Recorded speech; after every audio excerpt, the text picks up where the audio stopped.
Herkese merhaba. Adım Cumhur Eşin. Yaklaşık 13 seneden beri Almanya'da yaşıyorum. Ve tecrübelerimi nesnel bir şekilde insanlarla paylaşmaya çalışıyorum. Bu video Almanya bizi kıskanıyor mu? Veya kıskanacak mı? Almanya bizi kıskanıyor mu videosunun sonunda çekmek zorunda kalıyorum. Bu farz oldu. Konuyla ilgili çok fazla video çekildi ama ben nesnel bir şekilde bunu değerlendirmeye çalışacağım.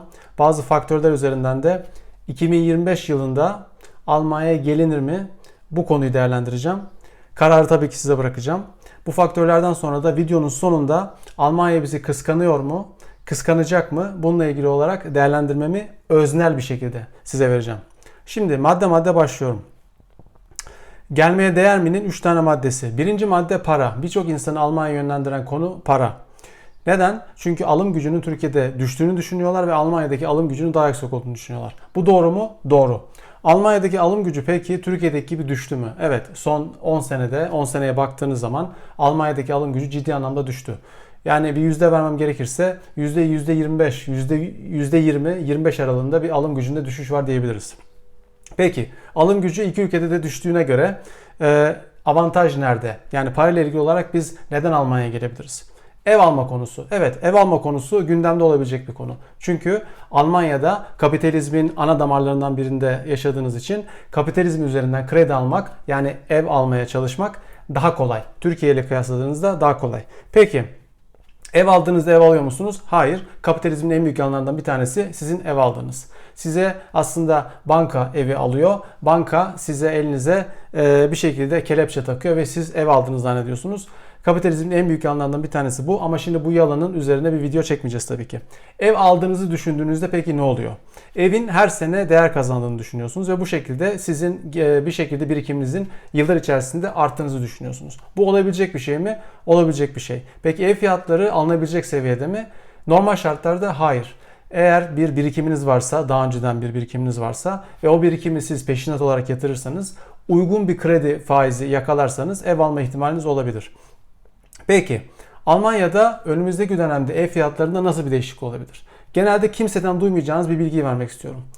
Almanya'da ev aldığınızda tapu kadastroya gidersiniz. Tapu kadastroda evin bir rayici vardır. O rayiç euro veya euro bazında yazmaz. Hangi para birimiyle yazar? Deutsche Mark. Orada evin rayici Deutsche Mark cinsinden yazar. Peki o rayiç orada niye yazar? Şimdi size şunu söyleyeyim.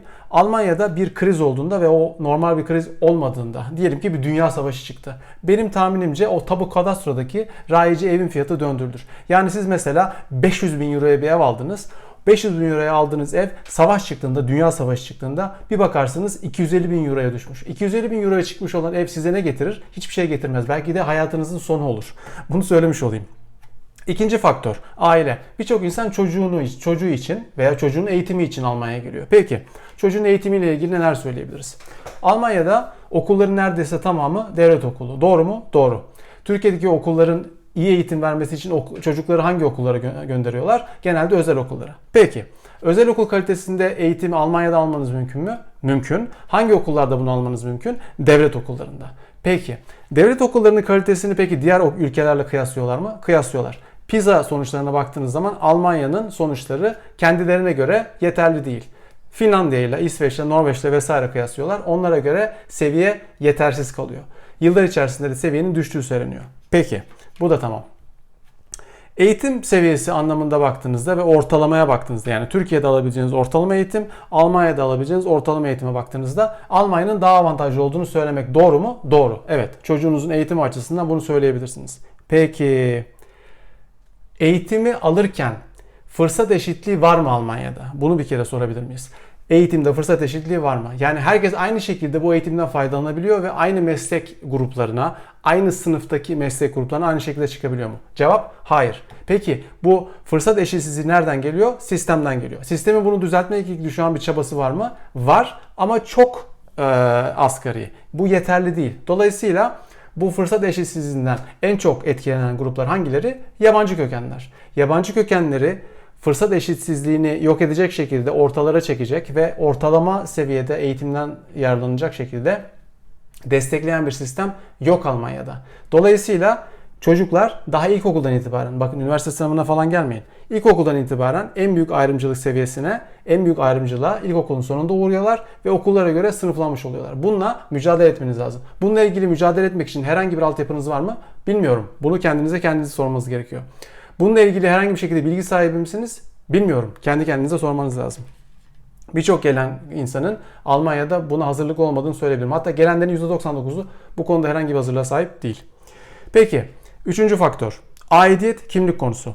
Sizin buraya geldiğinizde kimliğiniz yabancı. Dolayısıyla bir yabancılık çekeceksiniz. Bu sadece yabancı ülkeye gelmekle alakalı bir konu değil. Çocuğunuzun doğup büyüdüğü veya sonradan gelip büyüyeceği bir ülke olacak burası. Kimlikle alakalı, aidiyetle alakalı çıkabilecek sorunların farkında mısınız? Bunlarla ilgili herhangi bir şekilde hazırlık yaptınız mı? Bunlarla ilgili bir bilince sahip misiniz? Sizin kimliğinizle alakalı bir sorununuz muhtemelen olmayacaktır. Peki çocuğunuzla ilgili? Çocuğunuzun kimliği nasıl gelişecek? Onun çift kimlikli olması için herhangi bir şekilde bilince sahip misiniz? Yoksa çocuğun birçok insanda olduğu gibi bir bilinçsiz, aidiyetsiz, hiçbir yere ait olmama buhranlarını yaşamasına mı sebep olacaksınız? Bunlarla ilgili kendi zihinsel hazırlığınızı yaptınız mı? Yapmadıysanız bence Almanya'ya gelmeden önce düşünmeniz lazım.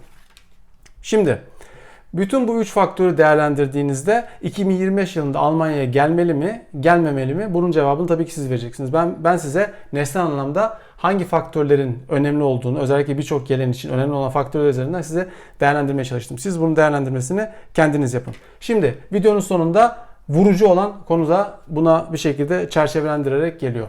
Almanya Türkiye'yi kıskanıyor mu? Ben bunu Türkiye ziyaretimde bir tanıdığımı gördüğümde sokakta onun bir arkadaşı bana espri anlamında ve dalga geçerek şöyle söyledi. Benim Almanya'da yaşadığımı biliyor kendisi. Şöyle söyledi. Almanya bizi kıskanıyor mu?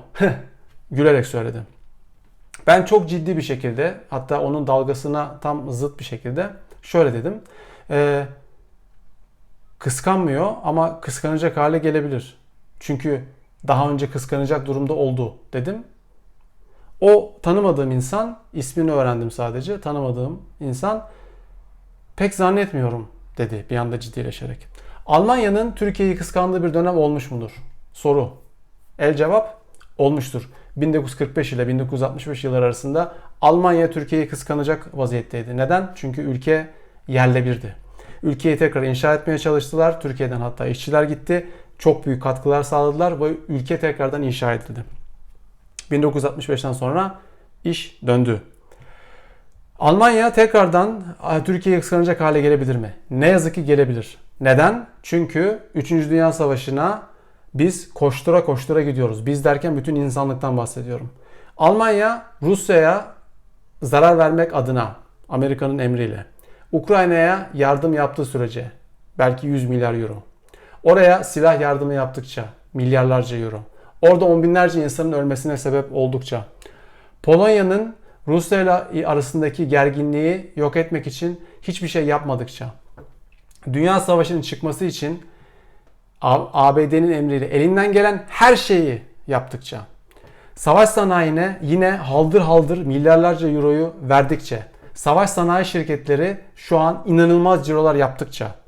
İsrail'e oradaki on binlerce insanın öldürülmesine rağmen, oradaki soykırım devam etmesine rağmen oraya silah satmaya devam ettikçe, oraya olan ihracatını 10 katına çıkarttığı sürece Almanya'nın önümüzdeki dönemde pek bir şansı yok. Bir sonraki çöküş hazırlanıyor ve bir sonraki çöküş olduğunda 3. Dünya Savaşı çıktığında Almanya o savaşa girecek ve muhtemelen de Türkiye o savaşa girmeyecek. Evet, Almanya şu an Türkiye'yi kıskanmıyor ama muhtemelen Türkiye'yi kıskanacak hale gelecek. Bunları sizinle paylaşmak zorundaydım. Hızlı bir video oldu. Belki deneysel bir video olacak. Neydi düsturumuz? Paylaşılmayan bilgi fayda getirmez. Nokta.